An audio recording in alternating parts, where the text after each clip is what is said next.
آج دیکھا جائے گا کہ بندے نے فلاں بندے کا حق مار رکھا ہے.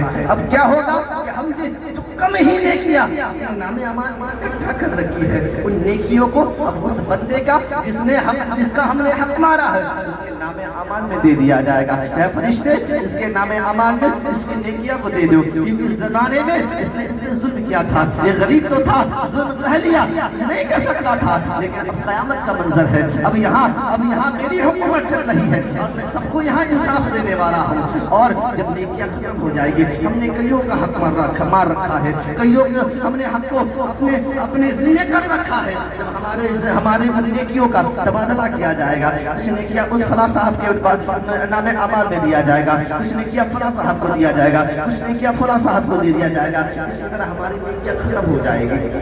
نیکیوں کا ذخیرہ جو ہم نے کمی سے اکٹھا کر رکھا ہے اب وہ ختم ہو جائیں گے. اب کیا معاملہ ہوگا؟ فرشتے کہیں گے رب قدیر اس کے نام اعمال میں تو ابھی بھی حقوق باقی ہے, پھر بھی ادا کرنا ہے, نیکیاں ختم ہو گئی ہے, اب کیا کیا جائے؟ اب کیا کیا جائے؟ رب قدیر ارشاد فرمائے گا اچھا نیکیاں ختم ہو گئی, اچھا ایک کام کرو, اس بندے کا جس کا حق اس نے مار رکھا ہے اب اس بندے کے گناہ کو اس کے نام اعمال میں ڈال دو. اللہ اکبر. ذرا سوچے تو صحیح کیسا معاملہ ہوگا, کیسا ہوگا اس وقت ہمارا کیا ہوگا کہ جب ہمارے نام اعمال میں کم ہی نیکیاں تھی وہ بھی ختم ہو گئی, اب اگلے بندے کے گناہ کو ہمارے نام اعمال میں ڈال دیا جا رہا ہے. اور اب میزان پہ ہمارے اعمال تولے جا رہے ہیں, ایک بھی نیکیاں باقی نہیں ہے, کچھ بھی نہیں ہے, کچھ بھی ساز و سامان نہیں ہے. جو ہم نے اکٹھا کر رکھا تھا وہ بھی اب ختم ہو چکی ہے. اس وقت کا کیا معاملہ ہوگا؟ سوچنے کا مقام ہے. اس وقت ایک ہی ٹھکانہ ہوگا, جہنم ہوگا, کوئی دوسرا ٹھکانہ نہیں ہوگا.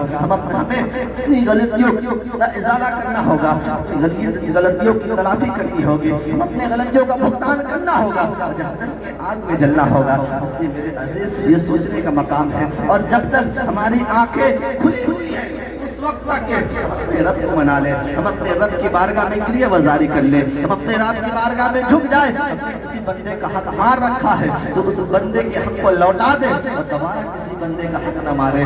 اگر حقوق اللہ ہے, ہم رب کی بارگاہ میں کوئی غلطی کر رہے ہیں تو ایک کے بعد کبھی جب بھی وقت ملتا ہے ہم رب کی بارگاہ میں معافی مانگ لیں گے. اللہ تبارک و تعالی 70 پاؤں سے زیادہ مہربان ہے, ہماری معافی کر دے گا, ہمیں معاف کر دے گا. لیکن بندے کا حقوق العباد ہم نے باقی رکھے ہیں تو ہمیں ضروری ہے کہ ہم اس بندے کو ادائیگی کر دیں, اس بندے سے معافی مانگ لیں, اس بندے کے حق ادائیگی کر لیں, رب قدیر سے معافی مانگ لیں. دنیا میں ہی ہم اس کام کو کر لیں. اگر دنیا میں ہم نے اس کام کو کر لیا تو ہمارے آخرت کی زندگی آسان ہو جائے گی, ورنہ اللہ ہی جانے اور اللہ کے بندے اور اللہ کے فرشتے ہی جانے. ہمارا کام بتانا ہے, آپ کا کام سننا ہے, اس پر عمل کرنا ہے. رب قدیر سے دعا ہے کہ ہم تمام مسلمانوں کو صراط المستقیم پر چلنے کی توفیق اور رفیق عطا فرمائے, اور ہم تمام لوگوں کو حق بولنے, حق سننے اور حق پر عمل کرنے کی توفیق اور رفیق عطا فرمائے.